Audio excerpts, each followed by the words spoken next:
Perkenalkan, nama saya Setiawati dari SDN Cianik Timur 1, calon guru penggerak Angkatan 4 Kota Bogor. Yang pertama, bagaimana Anda nanti akan mentransfer dan menerapkan pengetahuan yang Anda dapatkan di program guru penggerak ini di sekolah atau lingkungan asal Anda. Salah satu tugas tersulit bagi seorang pemimpin dalam mengemban tugasnya adalah mengambil suatu keputusan yang efektif. Keputusan ini secara langsung atau tidak langsung akan merefleksikan nilai-nilai yang dijunjung tinggi oleh sekolah dan akan menjadi rujukan atau teladan bagi seluruh warga sekolah. Dan sebagai seorang pendidik dan pemimpin pembelajaran, kita harus menempatkan kepentingan murid sebagai prioritas dalam setiap proses yang kita jalani. Dalam mempelajari modul 3.1 mengenai pengambilan keputusan sebagai pemimpin pembelajaran, saya mempelajari banyak studi kasus yang berkaitan dengan dilema etika dan rujukan moral yang terjadi di sekitar kita. Sebagai seorang pemimpin pembelajaran, kita perlu menganalisis permasalahan yang ada. Apakah termasuk ke dalam dilema etika atau rujukan moral? Setelah itu, kita mengidentifikasi 4 paradigma yang mendasarinya dan 3 prinsip yang ada dalam permasalahan tersebut. Kemudian setelah pengambilan keputusan, kita perlu menganalisis kembali keputusan-keputusan kita dengan menerapkan 9 langkah pengambilan keputusan sehingga keputusan yang kita hasilkan akan efektif dan tepat sasaran. Adapun ilmu yang saya dapatkan dalam modul 3.1 ini akan saya imbaskan kepada rekan-rekan guru di SDN Cianik Timur 1 melalui kegiatan diseminasi ataupun di sela-sela rapat guru. Selain itu, saya pun akan berbagi praktik baik dengan rekan anggota komunitas baik yang ada di dalam lingkungan sekolah maupun di luar sekolah. Dalam kesempatan tersebut, saya akan mencoba untuk berbagi bersama semua anggota komunitas rekan guru tentang pengalaman yang sudah saya dapatkan ketika belajar cara pengambilan keputusan pada program pendidikan guru. 2.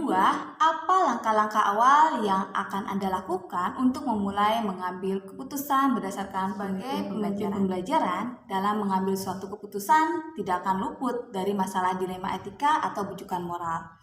Dalam hal ini, langkah awal yang harus kita lakukan adalah mengidentifikasi apakah kasus tersebut termasuk ke dalam dilema etika atau rujukan moral.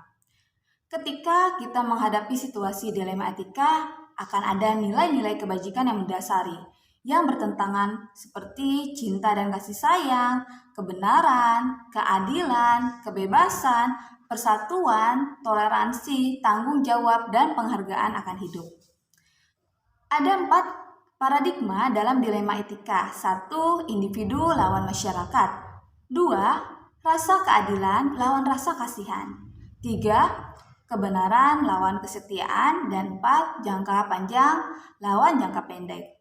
Adapun 3 prinsip yang mendasari dalam pengambilan keputusan yakni 1. Berpikir berbasis hasil akhir atau end-based learning. 2. Berpikir berbasis peraturan, rule-based thinking. 3. Berpikir berbasis rasa peduli atau care-based thinking.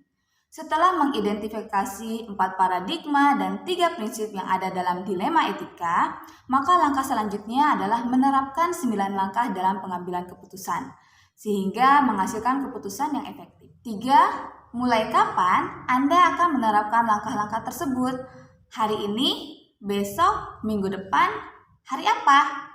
Catat rencana Anda sehingga Anda tidak akan lupa. Saya akan menerapkan langkah-langkah pengambilan keputusan tersebut setelah saya mempelajari modul ini. Dan saya akan berusaha semaksimal mungkin untuk memecahkan suatu masalah yang ada dalam lingkungan sekolah dengan memperhatikan 9 langkah yang ada dalam modul 3.1. Jadi, mulai saya mendapatkan ilmu, maka saya akan mencoba mempraktikkan baik di dalam kelas, lingkungan sekolah, luar sekolah, maupun di lingkungan masyarakat.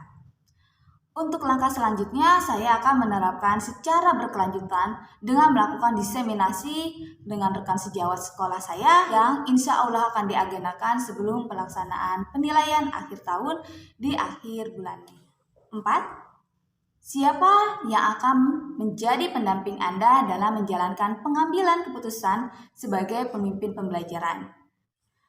Adapun yang akan mendampingi saya dalam menerapkan atau menjalankan pengambilan keputusan sebagai pemimpin pembelajaran dalam lingkungan sekolah, yakni kepala sekolah. Karena kepala sekolah ini adalah sebagai pemangku kebijakan tertinggi di sekolah. Kemudian rekan guru sebagai komunitas praktisi di lingkungan sekolah untuk saling sharing dan berkolaborasi dalam mengambil suatu keputusan atau kebijakan sehingga dapat menghasilkan keputusan yang tepat dan efektif dan berdampak baik untuk ekosistem sekolah. Dalam proses pengambilan keputusan yang bertanggung jawab diperlukan kompetensi kesadaran diri, kesadaran sosial, pengelolaan diri, keterampilan berhubungan sosial, sehingga kita dapat menghasilkan keputusan yang efektif dengan kesadaran penuh. Demikian pemaparan dari saya. Terima kasih. Wabillahi taufiq wal hidayah. Wassalamualaikum warahmatullahi wabarakatuh. Salam guru penggerak. Guru bergerak, Indonesia maju.